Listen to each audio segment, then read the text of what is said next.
Apakah doa menjadi hal yang penting bagi Anda? Apakah baca Alkitab menjadi hal yang penting bagi Anda? Apakah beribadah ke gereja itu hal yang penting bagi Anda? Bahkan apakah melayani Tuhan itu hal yang penting bagi Anda?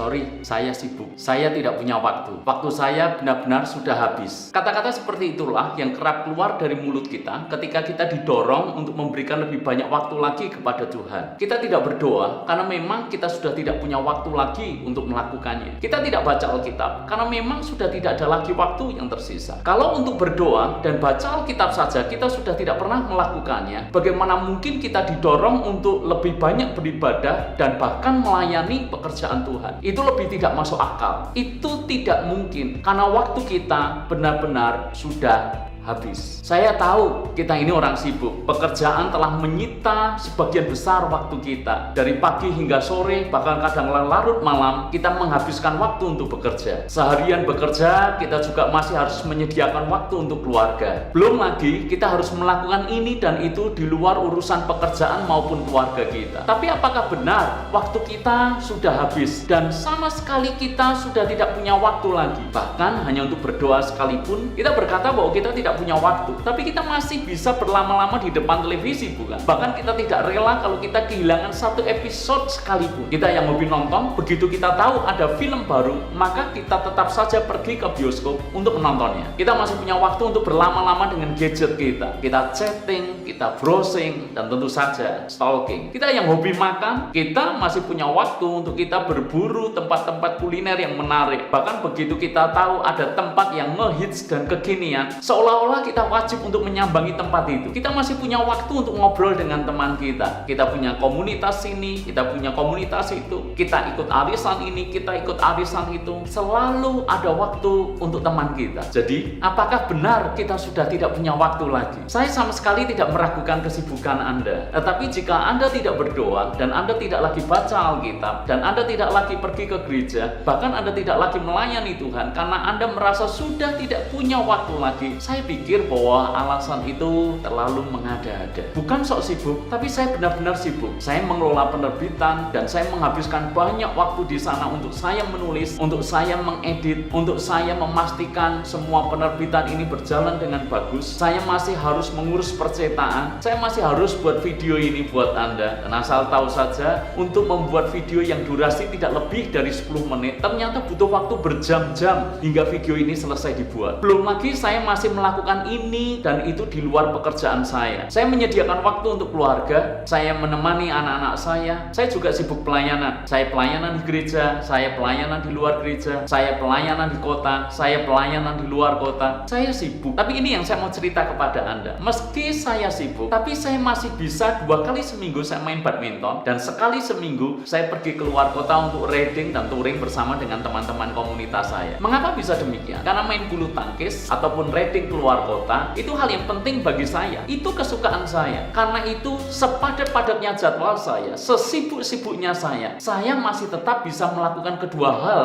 yang saya sukai itu. Karena itu bagi saya adalah hal yang penting. Jadi sesibuk apapun jadwal saya tetap masih bisa mengatur agar kesukaan saya main badminton dan riding keluar kota itu jalan terus. Anda mengertikah apa yang saya maksud? Ketika kita berkata bahwa kita tidak berdoa karena tidak punya waktu, ketika kita berkata saya tidak baca Alkitab karena saya sudah tidak punya waktu, dan ketika kita tidak beribadah ataupun kita tidak melayani pekerjaan Tuhan karena kita berkata sudah tidak ada waktu yang tersisa, sesungguhnya yang terjadi bukanlah demikian. Maaf kata, yang sesungguhnya terjadi adalah berdoa, baca Alkitab, beribadah, melayani Tuhan itu bukan hal yang cukup penting bagi kita. Jika itu hal yang penting bagi kita, maka kita pasti akan tetap melakukannya bagaimanapun juga caranya. Bagi wakil raja, tentu Daniel ini orang sibuk, bahkan jauh lebih sibuk daripada kita. Namun demikian, bukankah 3 kali sehari ia tetap berdoa dan memuji Allahnya? Yesus juga tidak kalah sibuknya. Dia pelayanan dari satu kota ke kota berikutnya, dari satu desa ke desa berikutnya, dari satu tempat ibadah ke tempat ibadah yang lain. Dia bahkan pelayanan dari pagi hingga sampai malam. Tetapi yang menarik adalah apa yang dicatat di dalam kitab Injil, bahwa setiap pagi Yesus menyediakan waktu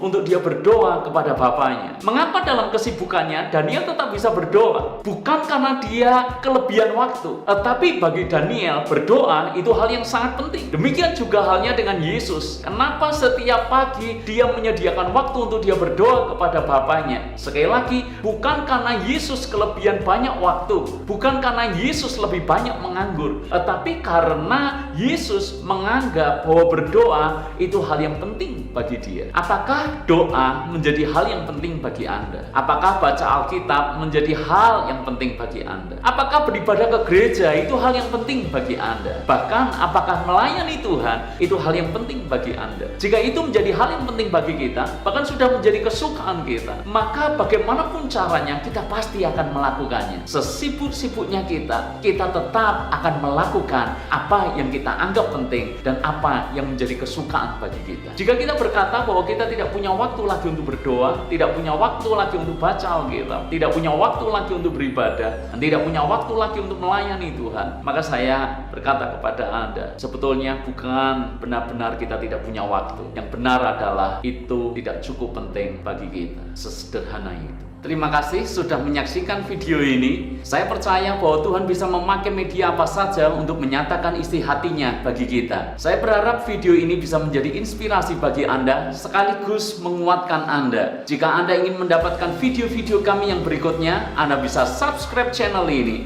Demikian juga Anda bisa share video ini kepada yang lain, supaya mereka juga terberkati melalui video-video kami ini. Last but not least, we hope this channel may renew your life, touch your heart, and refresh your spirit.